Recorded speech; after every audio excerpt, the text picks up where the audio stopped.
Hello Taurus, and welcome back to TenPaths Tarot. Today I got your oracle card from the Native American deck, and I will give you a hint. What do you think it is? It is an animal, and since it's Native American, we know it's a North American animal, although this animal might be found in other places as well. I'll give you another hint. It's not a mammal. Have you guessed? It's the crow. And the crow is a very clever creature. Do you have a lot of crows where you are? There are a lot around here. And I know they learn from each other and they teach each other things. There's a give and a take all the time with crows. They sometimes get themselves into trouble. They take everything as a lesson. They do pass on the information. We also have a staff here, and that is a spiritual staff. That is asking for Spirit's blessing. So you may be on something of a spiritual or self-awakening path. That's great. Let's look at your recent past to see where you're coming from as we move through this reading. And the first card in your recent past is the World or Psyche. And this shows a woman, and she has butterfly wings. She is transforming out of the goo and muck that the caterpillar became when it went into its pupal stage. And she has become this fabulous creature that can fly, they now know, many, many miles and much higher than they ever dreamed. And so that was what you wanted to attain.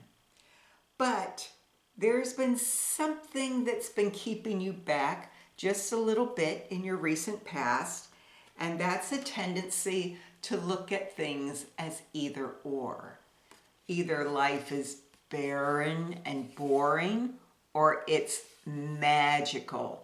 There we have a cross between a unicorn and Pegasus.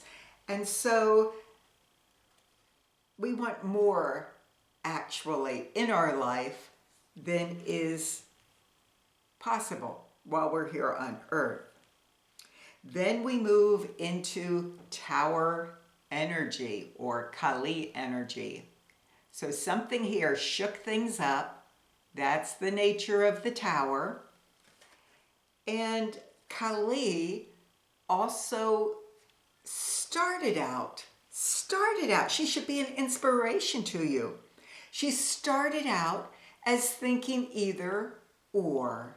And so Kali sort of thought of things as either or, in that she had done a lot of work. She was the goddess of compassion. And so when some demons came to town, she is not the person you would think would go out there and fight against them. Fight in a most incompassionate manner, and it was out of necessity. But the situation demanded a different side of her. And so she could no longer see herself as either or, although she is often now depicted as either or. She's depicted as that goddess of compassion and has a completely different name, or she's depicted as Kali, the warrior goddess, and her warrior goddess persona is quite frightening. And so this Tower moment involves looking at things in a different way. And can we do that? There is strength in that. And maybe that's what that Tower moment is. We start to realize our own strength in the direction we're going. And the last card in your recent past is the Ace of Scrolls, which normally represents clarity of thought. But we have that crow on the top, that prankster crow, and he knows you may think you know what to do, but there may be other paths to follow. There are 2 keys down in the corner, so there is more than one door to open. I'm thinking of a crow that flew here. It thought it knew what to do, and it was taunting a hawk, trying to drive it away. But the hawk turned around and knocked it to the ground. So that poor crow fell out of the sky and into a pond, in the middle of a pond. And we know that crows can't swim, or can they? You'll have to stay tuned for the story in order to find out. And so let's go on with your reading, and I will go back to that story at the end. And so now we're going into your current energy, and it is the moon. Now the moon is considered spiritual guidance, guidance through the darkness, guidance through the unknown. There's still a part of us that wants to have the world, to have it be more magical than is possible. We have the body of a dragon, but Spirit is saying you can be a horse. You can't be the dragon, you can be a horse, and I would advise you to get out of the water as soon as possible. Then we move into the Hierophant. You do want that spiritual connection, and you can see that in this card. You want that spiritual connection. You want to know the truth. You want to think there's one truth.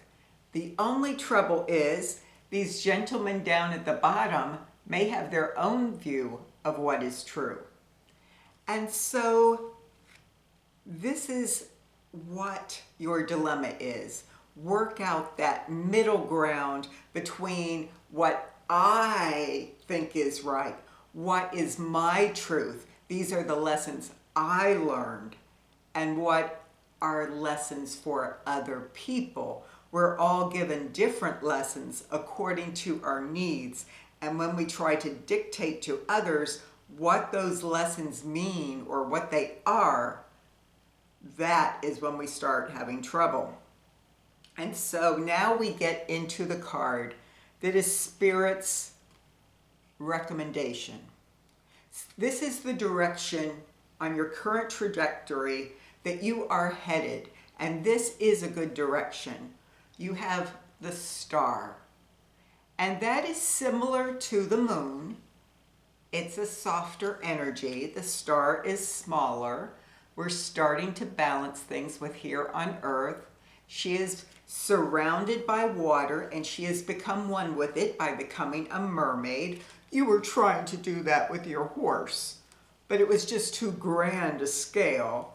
And so now you are starting to merge that spiritual side and connect with that universal love, that love that goes beyond what is really possible here on Earth. And you're wanting to pour that love out to other people. You're going in a fabulous direction, but you can veer off course, and that is the last card's caution. It's not a warning. You don't have to go in this direction. It's just saying there may be a tendency at some point to want to veer off and go back to this instability and this looking at things as being either the way I see them, the way I want them, or not at all. And the more you're reflecting that to other people, that is what's coming back to you. I have a feeling that if this gentleman just put down his wand, which is his desire, all of those around him would put theirs down. If he smiled and laughed, they would smile and laugh with him. But instead, he's gone into battle mode. Now, let's say they all start laughing, ha ha ha ha, and they put down their wands. All the wands look the same. So when you go to pick up your dream, it may not be what you expected. It may be a different one. That is okay. that takes us back to that energy where there is more than one door to open, and one door leads to another to another. So Spirit does want to guide you in this lesson. And since we went back to that crow, that's the perfect time to end that story. So the crow fell from the sky and he landed in a pond, and they do not have waterproof feathers. So he is floundering, and the more he flaps, there is a Canada goose on the side of the pond, and it sees this bird doing this, which is what they do when they want to fight. And so he jump flies into the pond, skids to a stop, and starts battering this poor crow. So I'm seeing this from the other side of the bank, and I yell out to the goose, and these geese are very stubborn. Let me tell you, it shocked me when it listened to what I said. And I said, enough, he gets the point, leave him alone. And he did. He got back up, he joined his mate on the bank, they did their little greeting, and then the crow was in the middle of the pond still. And he was getting so tired. But believe it or not, the crow swam, with his little wet wings, with his skinny arms. He swam to the bank. He dragged himself out. He couldn't even have the strength to shake out his wings. And he walks up the embankment, and I'm thinking, he's maybe he's a short distance away from that goose, and I think he's going to get it again. And the goose turns toward him. I just go, and the goose stops, and they just sit there together in peace. And the crow's friends start coming down and checking on him. Are you okay? Are you okay? The crow went under the fence. There's a white fence along the pond, and so I'm assuming he dried off after he crawled under the fence out of danger's way. But right there, that crow thought it knew how to handle that hawk, and that hawk should do what it wanted. But that hawk had other lessons, had other plans, and when the crow tried to force things, he got knocked right down out of the sky and had to start over, in a sense. So, in a way, this reading has some elements that remind me of the reading I just did for Gemini.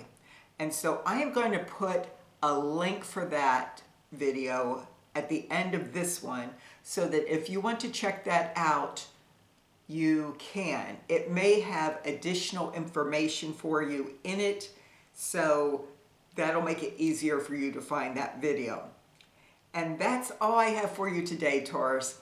Bye for now.